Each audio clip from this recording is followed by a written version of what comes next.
Arman sat on the old wooden bench in the park, staring at the letter in his hands. His fingers trembled as he traced the familiar handwriting.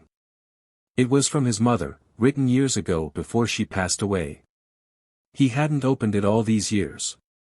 Maybe he was afraid of what it would say, or maybe he was afraid of facing the emotions he had buried deep inside. But today, something made him open it.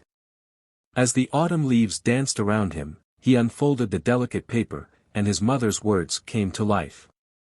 My dear Arman, life will test you, break you, and sometimes make you feel alone.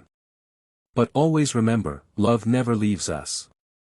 It lives in our hearts, in our memories, and in the people we cherish. One day, you will find someone who will bring light into your life again. Keep your heart open. A tear slipped down his cheek. His mother had been his entire world. When she left, it felt like the world had turned dark. He had pushed people away, built walls around his heart, and convinced himself that love only brought pain. But then there was Isla. She had been his childhood friend, the one who never gave up on him.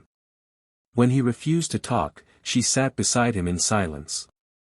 When he locked himself in his room for days, she left food at his door. She never forced him to speak but always reminded him that she was there. Today was no different. Isla sat beside him, her presence calm and reassuring. She noticed the letter in his hands and the glistening tears in his eyes. Without saying a word, she placed a gentle hand on his. Arman looked at her, really looked at her. The concern in her eyes, the warmth in her touch, it was all so familiar, yet he had been too blind to see it before. You're always here, he whispered. Isla smiled softly. Because you matter to me, Arman. And because your mother was right, love never leaves us. It just waits for us to see it again. His heart clenched.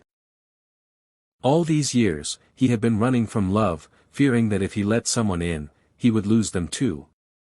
But sitting here, with Isla by his side and his mother's words in his hands, he realized something. Love wasn't just about pain or loss. Love was also about presence, about the people who stayed no matter what. And Isla, she had always been there. With a deep breath, he reached out and held her hand, really held it this time. Thank you, he said, his voice thick with emotion. For never giving up on me. Isla squeezed his hand, her eyes glistening with unshed tears. You were never alone, Arman. And you never will be. As the sun began to set, casting a golden glow over the park, Arman felt something he hadn't in a long time, peace. His mother's words had been right. Love had found him again. And this time, he was ready to hold on to it.